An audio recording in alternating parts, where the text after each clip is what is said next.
what's going on, guys? It's me, your host with the most, the showstopper, the main event, Uncle Nabil, and I'm back with another episode of Nabil Knows. Let's get it.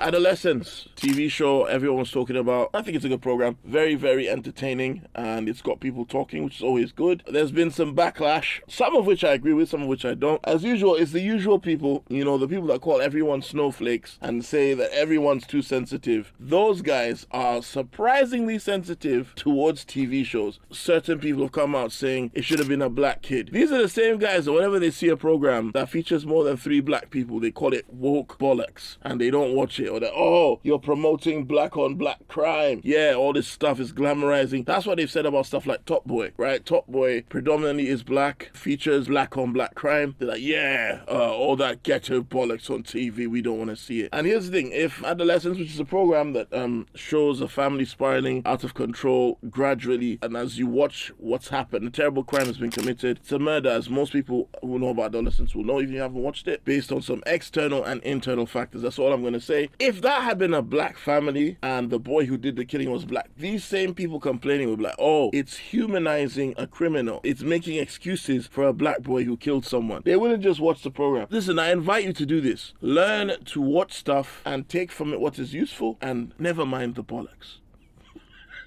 I think all the parents in this program were shit, which I think is realistic because I go to school and I see the parents of other kids. Listen, I'm not perfect, but some of these people need to be sterilized for real. Because you got these little feral shits running around and these parents on their phone, no, yeah, it's not mine, no, Timothy, no. Now, his son's there, like setting pigeons on fire. The daughter's twerking for pigeons, fucking, they're sacrificing things to Satan on the park bench. And the parents have no clue what they're...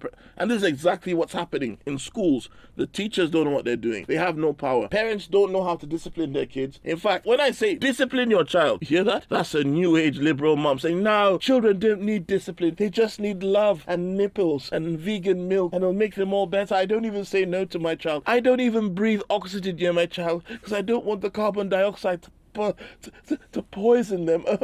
These children. It becomes frustrating because this is the end result. When I first moved here as a teen, I saw loads of girls talking about becoming parents. These girls, a lot of them did. And the crime rate today that we see, that's their children. There's too many people who think about having a child as a baby, but they don't think that they're raising a person. Me, I'm a gamer. And in my opinion, every baby is just an adult with no XP points. And the kind of build that child has is based on all the side missions that you as a family go on. And a lot of you guys are building your children into being little delinquents at best and psychopaths at worst. Being a parent isn't easy, but the first step to being a better parent than you were yesterday is understanding that the most dangerous thing to your kids isn't gluten, isn't Andrew Tate, isn't Mortal Kombat, isn't anime, isn't hip-hop, isn't transgenders, isn't drag queens, isn't Right Said Fred, isn't Tommy Robinson, isn't Kevin Samuels, isn't Omni-Man, isn't Invisible, isn't Pantera, isn't Slipknot, isn't the Foo Fighters, isn't Motorhead.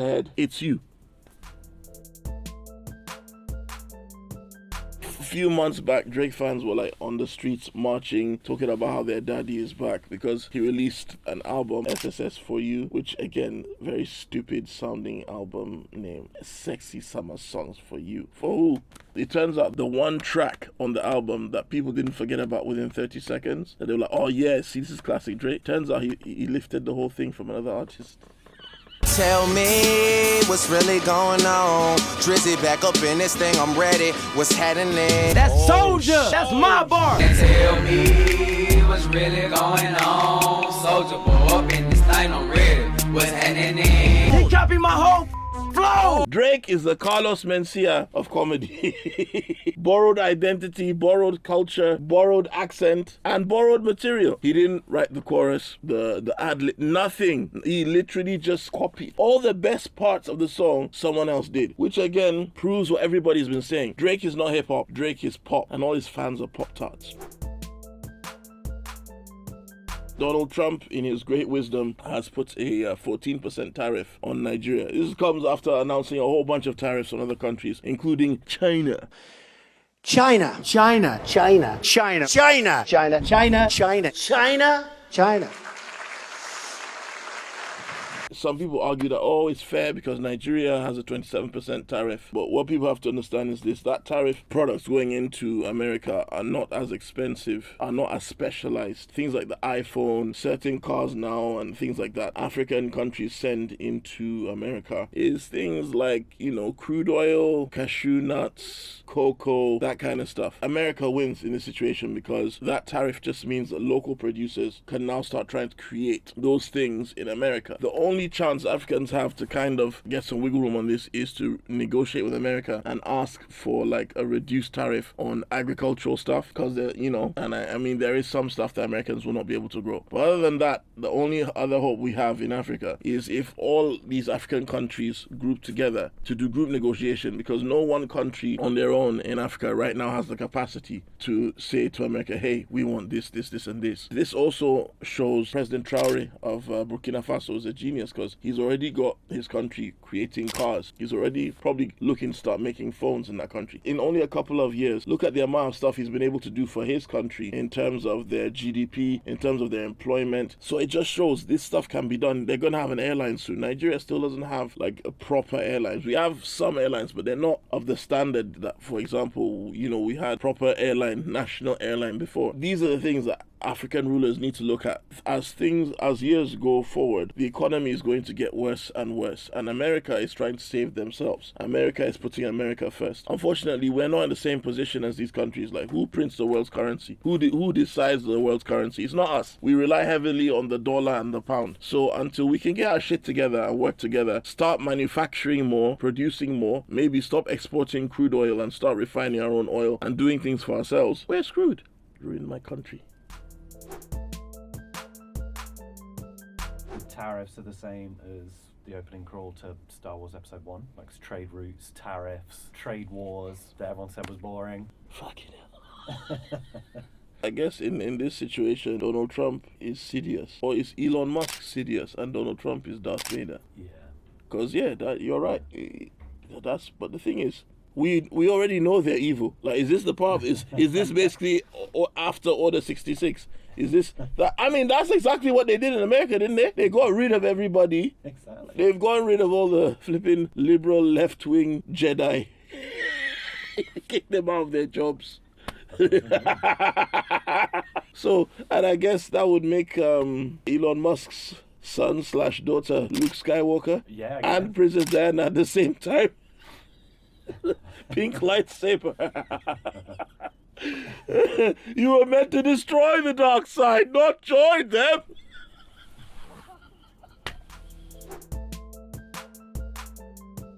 That's a Paul Chowdhury gig. Paul Chowdhury, of course, known for the intellectual crowd that he draws. Paul Chowdhury gig, a bunch of drunk people decide to throw a hand. The good thing is it was at his gig, so even though all the people fighting were white, they could still blame an immigrant, you know.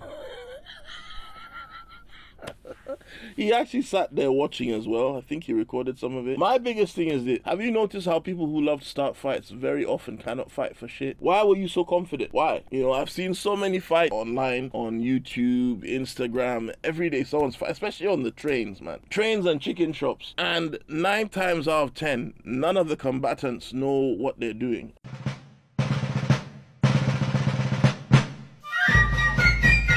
If one guy could fight in this situation, they'd probably take out 3 or 4 people. Why are you so angry? Why? Why do you leave your house and decide that today I'm John Wick? Why? Who goes to comedy and starts a fight? It's a recurring thing. And the people that go and get into these fights, I can tell you who they vote for most of the time. That's all I'm going to say. Marine Le Pen has been banned from contesting for political office for 5 years after she's been found guilty of embezzlement of 2.9 million euro. I don't know, man. I know someone that went jail for like 300 grand fraud, and these people get to steal people's money, and the punishment is you don't get to try and work for 5 years, and that's it. And then you want to tell me that justice is fair? That's crazy. Like, I've seen someone get DDT, pile driver, power bombed on concrete because they tried to steal from a Primark and the African uncle wasn't having it. No, you can't take it. You let go of the bag. And they beat the holy hell out of this person here. And then in the same breath, you've got people stealing millions and no one does anything. This woman has embezzled 2.9 million. The French are angry about Calais as well. They're angry about all this stuff. But somebody has embezzled money that could have been used to benefit the public. How many families could that 2.9 million at least keep warm? Right now, when even in France they're complaining about bills and they're complaining about how many people could that have helped feed? But some politician that probably had more than that in her account embezzled it. Doesn't even go to prison. Donald Trump is supported saying it's a witch hunt. No. Salem was witch hunts, right? Bitches got burned. This woman stole money. Them women that got burned in Salem, they could have used 2.9 million euro too. They could have bribed their way out. And in our latest episode of White People Doing Crazy Shit, some crazy Caucasian decided that he was going to go to the North Sentinelese Island and make contact with the indigenous people there, possibly exposing them to disease just because. I don't know. Now, as a representative of the white community, Dan, why don't you guys mind your own fucking business? Like, these people are fine. They don't need PlayStation. They don't need porn. They don't need KFC or Coca-Cola. Why is there Eurocentric obsession with going and messing with ecosystems? Like, what? Why? For what? People who look like me don't go out and mess with indigenous people, which is funny because they probably be a bit friendlier to me. They're like, hey, is that one of us? I don't know. He's kind of big. Is he that guy that went missing? Yeah, maybe. Maybe he fell off the island and ate a shark, right? They might mistake me for one of them. But you're blonde, blue. Why? Why are you going there? What are you looking for? They don't have Banana Republic there or Chipotle or I don't even know the stuff white people like. You know why? Because I don't bother you guys. I mind my business.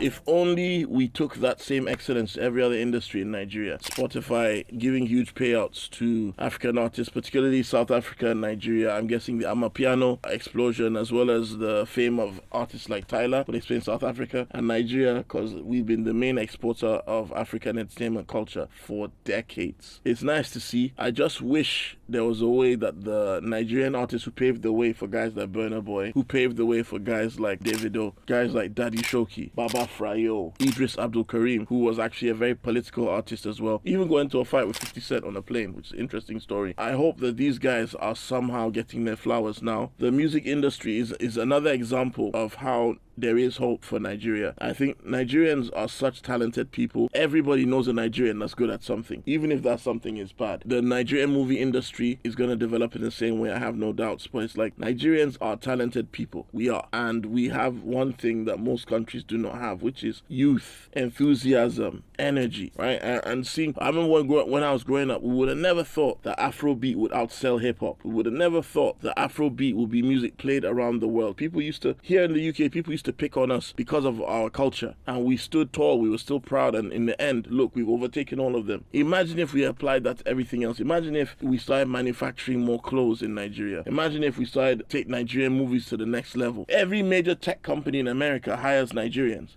That's what's crazy. I think that one of the youngest presidents of one of these tech companies that Jay-Z's invested in is a boy from my hometown in Kaduna, right? So it's great to see this, and it gives me hope that, like, Nigerian music, if you look at where it started, if you look at the old music videos to where it is now, same thing with Nigerian film, you would never have believed that today it would be one of the most popular forms of music, or the second largest movie industry. Yeah, man, big up Nigeria, man, every time.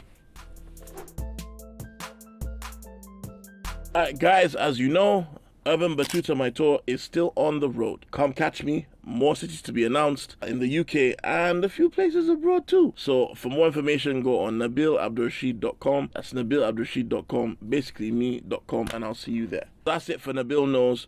What do you think about what we discussed so far? What are your opinions on adolescence? Do you think that your teenage kids should be walking around on the street at 10 o'clock and it's perfectly fine? Am I just a prude? Huh? Do you think Nigeria deserves the tariffs? Let me know your opinions in the comments below. Remember to share, like, subscribe, tell your auntie, tell your cousin, tell your brother, tell your sister too.